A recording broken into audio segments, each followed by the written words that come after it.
There is an interesting new series that's just started on Netflix, and it's called The Widow's Game, and it's based on a true story of a 26-year-old woman, a fairly attractive woman that lived in Valencia, Spain. She got married. Her husband was 36 at the time, and he was some sort of construction engineer, but within a year, she'd arranged to get him killed. So she's not a serial killer, but her crime shows an intense level of premeditation. Now, prior to her getting married to him, now she came, I should say, she was born into a strict Catholic family. Her parents were very focused on the church, as were her whole community, so she had a strict Catholic upbringing.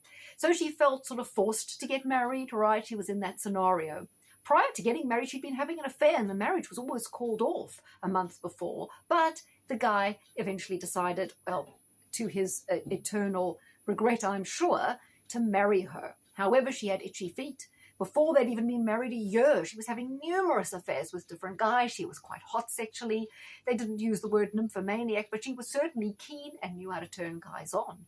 She was a nurse at a hospital, and there was an older man, a janitor at the hospital, and he was about in his 40s going through a midlife crisis, and she kind of latched onto him and started getting... First of all, she turned him on, and he was flattered, obviously. She knew she could manipulate him through his ego. He was so excited that this attractive, young, fit woman was so hot for him and was showing him all these new things in bed. He was obviously married with a child, but this was very exciting for him. But then she started telling him, oh, my husband's abusing me, and laying on the Aggie, trying to get him to feel so sorry for her. It was all lies, of course, but she created a whole scenario that she was this downtrodden woman, an abused woman in an abusive relationship that she couldn't escape from, and that she had no way out because of these Catholic parents, and she was so miserable and unhappy, and he was everything to her, and he was like her knight in shining armor, and obviously she was tapping into all these wonderful archetypes of a male hero that he was so ego boosted through this, so excited that he wanted to help her. So eventually she starts suggesting the notion that if he only could kill this husband, that would solve all her problems, right? Turns out she just latched onto the idea that she could claim insurance money and move on, right? So that's why she really wanted the husband gone. And this guy, of course, he had time to think about it, but every time he sort of moved away, she'd go, oh, you don't understand me, and I thought I could trust you, and, you've let me down. So she was using this kind of hot, cold, and then withdrawing and being all sulky and emotional to play on his empathy and to get him into it. So eventually she gives him the key to the parking garage where their flats are, tells him exactly what time her husband leaves for work, and he's there with a knife, and he finishes off the husband. Now, the police eventually caught up with them, particularly through phone taps, as you'll see if you watch the program. They were arrested, tried, and first of all, he desperately wanted to protect her, and he was insisting it was all his idea. But after he found out she'd become pregnant while in prison, obviously with one of the prison guards, and had a baby, he kind of realized, eventually woke up and turned on her, hence why he got a 17-year sentence and she got 22, but she'll still be out when she's about 46, so, hasn't done badly out of it. Now, her chart was interesting. We don't have a time. She was Virgo, the 6th of September, 1990. And her name is Maria Jesus Moreno Canto. Is it? Canto. So her name is Maria Jesus Moreno Canto. She was known as Mahe, all right? Now, I decided that the time of 9:23 a.m. was perfect for her because it showed that her ascendant was in Cancer and her Pisces moon was on her midheaven, which was really good for a nurse. Now, what's really interesting, again, immediately we have the themes, mutable sign. She's got Sun conjunct Mercury retrograde in Virgo. They did mention there can be clusters of Virgo in serial killers. And the serial killer study, which I've discussed when I talked about Dennis Nielsen, the serial killer in the UK, shows there's always mutable signs, there's moon afflicted, there's moon linked to Saturn, there's often strong placements in the 12th house, and Pisces themes show up an awful lot. And obviously she's not a serial killer, but this chart does show many of these themes. So she's got moon in Pisces, hence why she's so emotional, playing the victim, got great intuitive awareness, knows how to play men. Her Cancer rising as well also shows this ability to tune in and play on people's emotions, to play victim, right?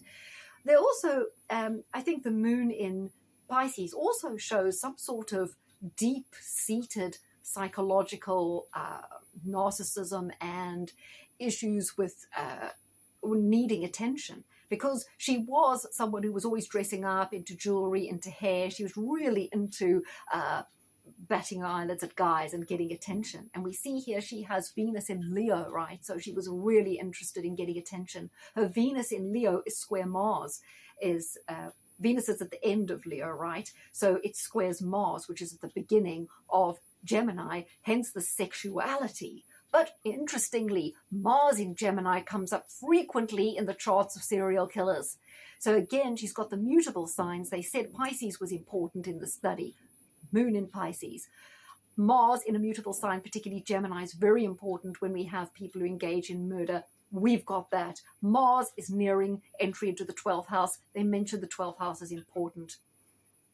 What we also have is Moon. Let's see, it's in the last degrees of Pisces. Yeah, hence also she's called sort of the widow, the Black Widow, the widow of Patraix.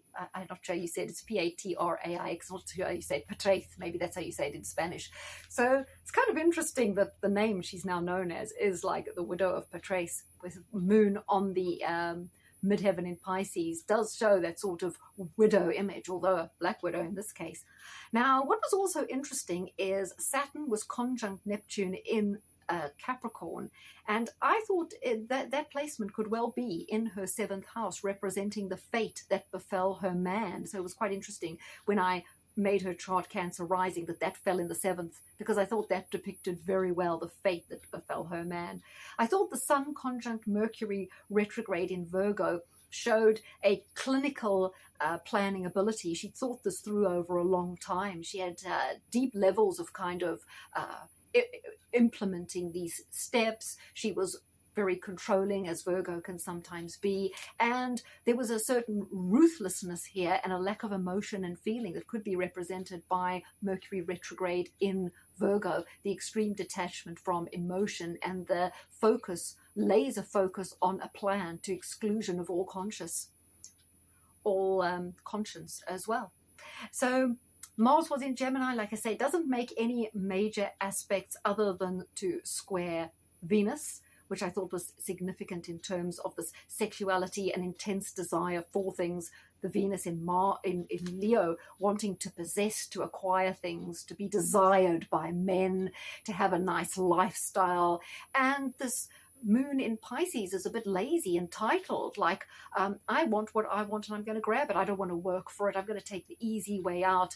I feel that this is my right. So again, we saw the themes, similar themes to what I discussed with the program Des, of the mutable signs, the Mars in Gemini, the obviously we've got Sun conjunct Mercury in Virgo, the mutable signs again, the Pisces themes going through there, and the 12th house theme, if this time is correct, with Mars going into the 12th house.